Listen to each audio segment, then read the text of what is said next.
Hi everyone. So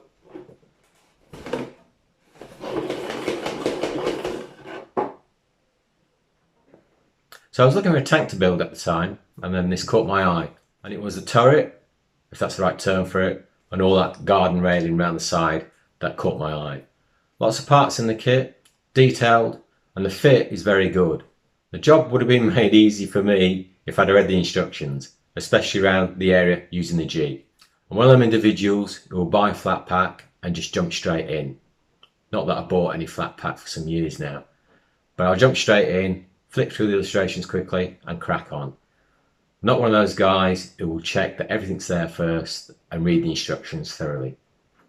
It would have been nice, talking of the instructions, to have a few more plan views of finished assemblies, especially with all that railing at the back, just knowing that this hinge sits on that and that one sits underneath. Now I know you probably do a lot of dry fitting and find that anyway, but a nice final view of the assembled section would have been nice. There are a few in there, so they have included them, so they do it, but a few more would have helped.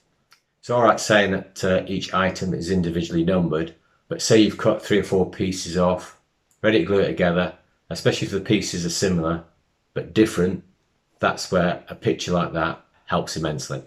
Another thing I want to point out is that I'm using Tamiya and Vallejo paints here.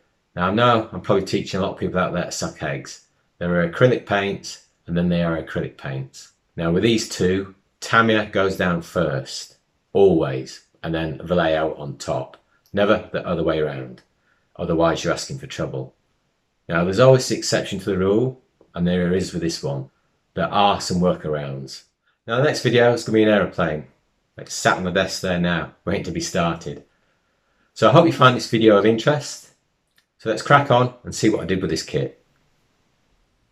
Beautiful box art, excellent stuff. Let's see what we've got in the box.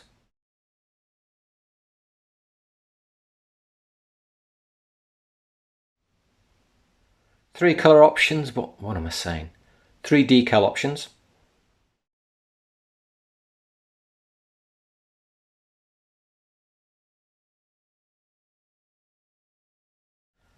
Does anybody remember the great illustrations or modelling tips on the frog instructions?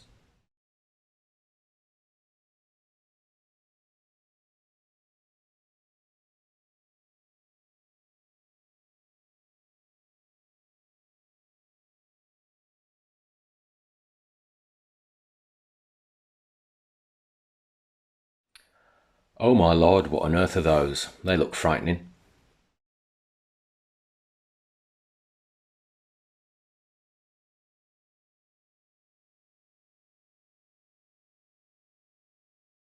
Got the bar armour.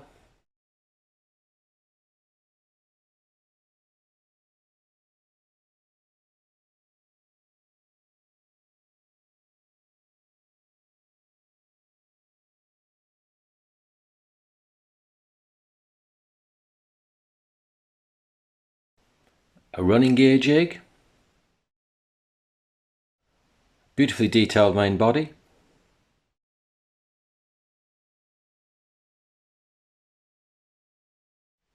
Now looking at the frame guide, there are some areas and some parts, should I say, that aren't required for this version. 2 frames involved, so I'm just going to cut them out now. So the first thing I wanted to do was to release all the bar armour, and especially these odd looking ones. So to make it easier to cut these out, I've cut them out with some of the sprue still attached. Just makes it easier to handle and release these parts. My own personal opinion. And for the other bar armour, it's a lot more straightforward. All the tracks cleaned up. I did the best I could here before I lost the will to live.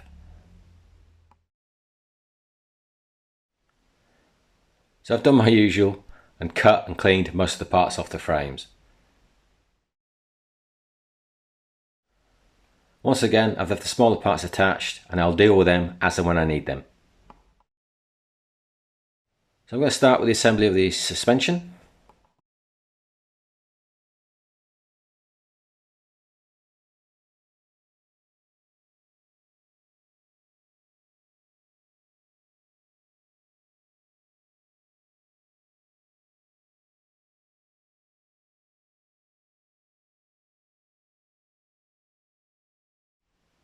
So I'm trying to make sure I keep everything plumb here.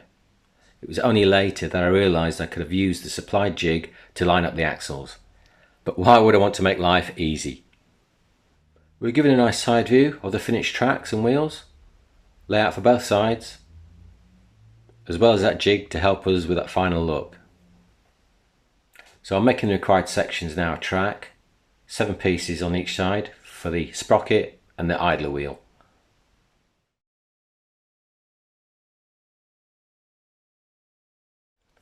So I'm just adding a bit of PVA glue here on the sprocket and the other wheel at the other end, just to stop them from falling off and moving about, while I try and form these tracks over these parts. Next, the lower track is glued, comprising of 5 parts. The glue is still soft. I've mated it up to the sprocket first, then glued it, let that go off slightly, and then joined the other end.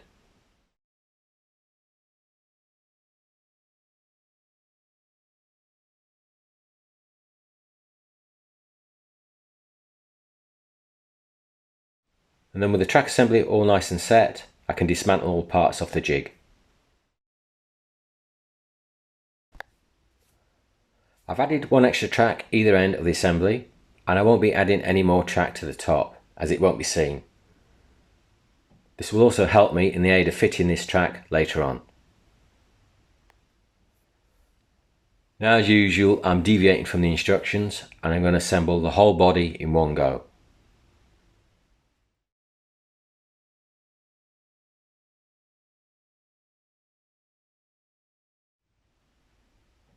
I've cut the pins off the side parts, but really it doesn't matter.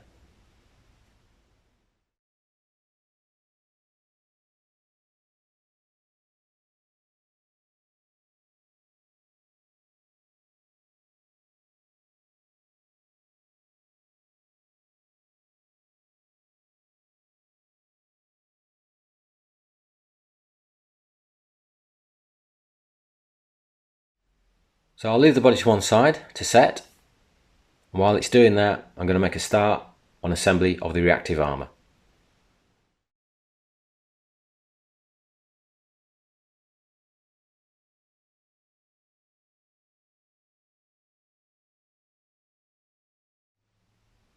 Back to the main body now, and I'm going to add as much as I can. Anything that looks fragile, I'll leave off for now. Say for example, the light clusters at the front. I will assemble them, but I'll leave them off and paint them and add them at the very end. Here's a great example of why I like getting that tedious task of cleaning all the parts up, ready to assemble. Assemblies like this are a joy. Finding the parts, already cleaned up, ready to go, make this complex assembly a joy to build, and to build it very quickly. As I said, the fragile light cluster will be painted and added at the end of the build. They're asking me to add certain parts here on the side, and they're not really required because I don't think I'm going to see them, but I will add the cover. Horrible grab handles. Far too faffy to clean up, and I'll probably break them in the process anyway. So I've drilled all the holes out for all the grab handles.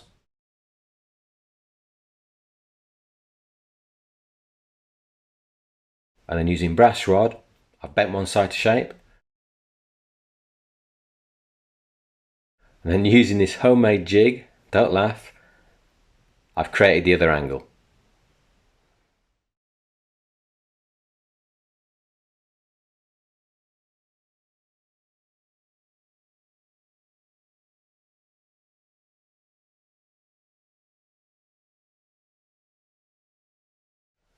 The turret next, I think that's what it's called. I've started to mask off some of the glazed areas before the assembly of this. I just found it a bit easier to do it now rather than later.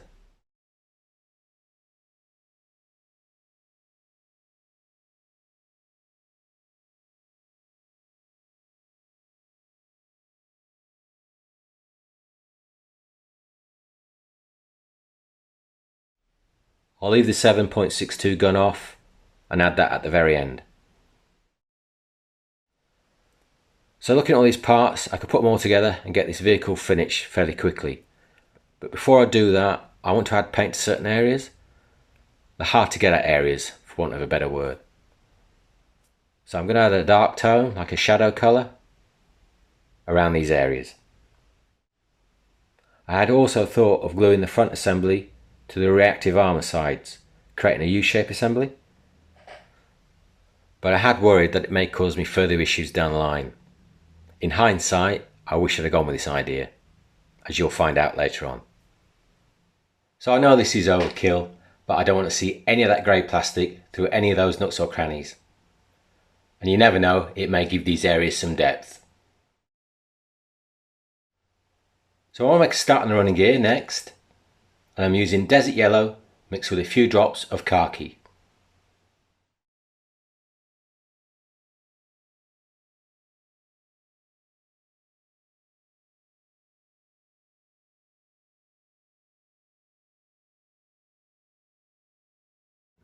For the rubber on the wheels, I can't remember now whether I used dark iron or black rubber. Or rubber black, whatever they call it. With the paint dry, I'm going to use Vallejo khaki grey, thin down to a wash, using this to pick out all those details.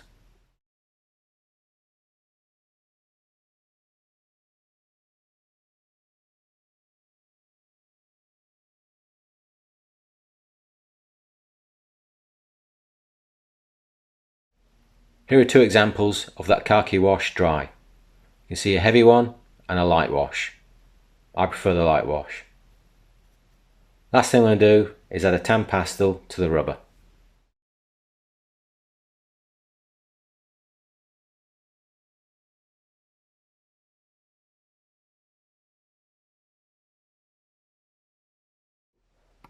The tracks, I'm using dark iron.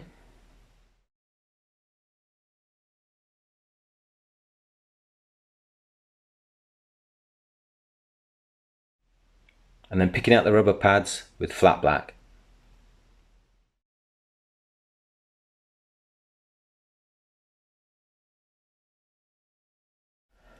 With that dry, then I'm using Vallejo's khaki grey again and adding a wash here.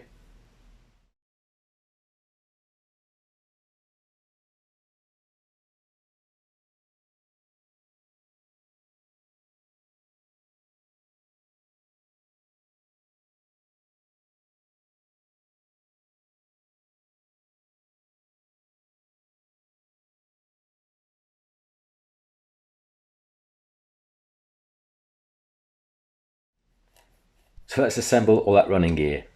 Now because I didn't use a jig for what it was meant for, there could be some alignment issues here. So a bit of PVA glue added to the pins just to hold the wheels steady.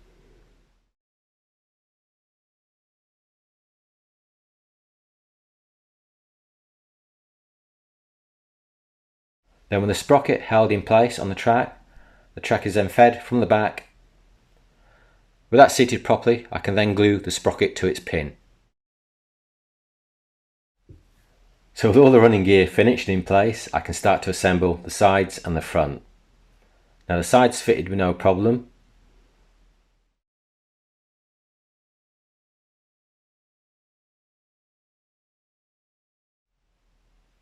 But the front, I ended up with a slight gap between the front of the reactive armour on both sides, and there shouldn't be one there.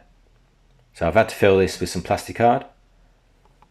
This is when I wished I'd assembled this in that U-shape assembly as I suggested earlier. It would have eliminated this gap. So I'm now ready for the main paint job, but before I can do that, I need to protect that running gear from any overspray.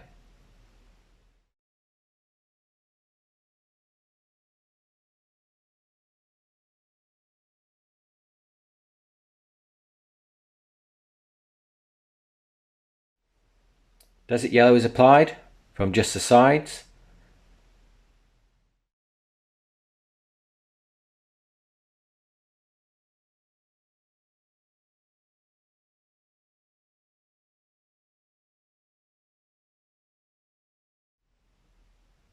Then desert yellow 2 is applied from the top and at a 45-degree angle all the way around.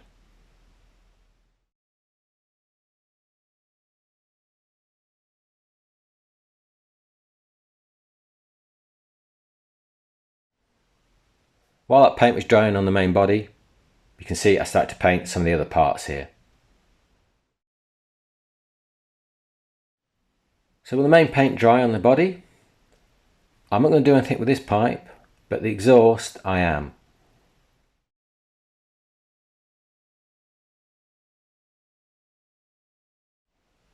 First I'm going to coat the surface with some water just to make it damp.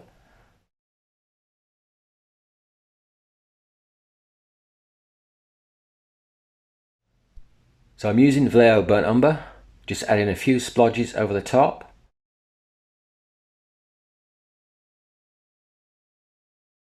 And then with a clean dry brush, blend and take off any excess colour.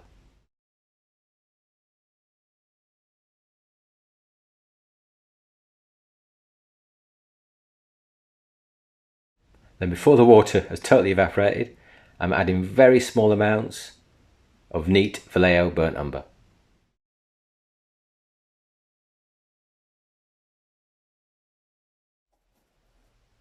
Then the last thing I'm going to do here is add a small amount of water on the outlet, and then using Vallejo German Grey, add a couple of splodges, that's all, and I'll let the water create the effect. So I'm going to add the clear parts next. You can see here some of the cluster lights. I've used Tamiya clear red, and then for the clear ones I've added a bit of Tamiya white at the back just to accentuate them. So I'm making a start on that very fiddly front light cluster. I'm using PVA glue,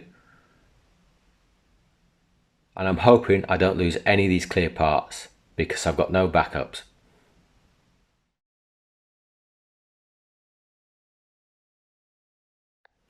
The decals, what there are of them, went down with no issues. Now I'm ready to add some interest to the surface of this vehicle.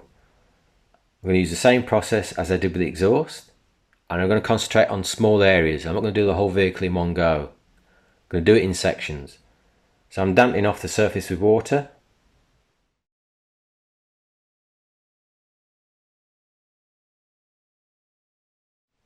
And then using khaki grey with a hint of burnt umber, and I'm just picking out areas that are raised as well as odd spots. There's no hard and fast rules to this. There is one, and that's knowing when to stop. Then I'm using a clean dry brush to blend or take off any excess paint. Once I've done this, I'll apply this technique to the other sections of the vehicle. Now when all this first wash had dried, I wasn't very happy with it. So I decided to add another wash, a darker wash this time, and I'm going to use khaki grey again, mixed with a small amount of German grey.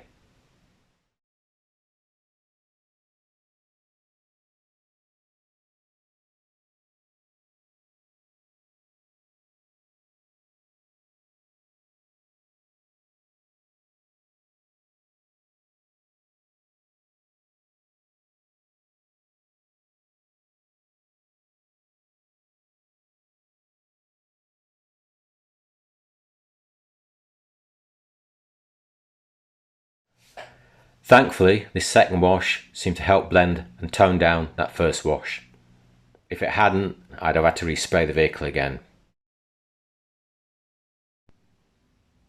One of the last major things to do now is to add that rear bar armour. I've started by fixing the side bars, making sure it looks plumb and that I've got a gap between the back of the face of the reactive armour on both sides. There should be a gap there. Left that to set, and then I've added the last final three parts. I've worked in, adding a part either side, and then finished off by adding the middle part.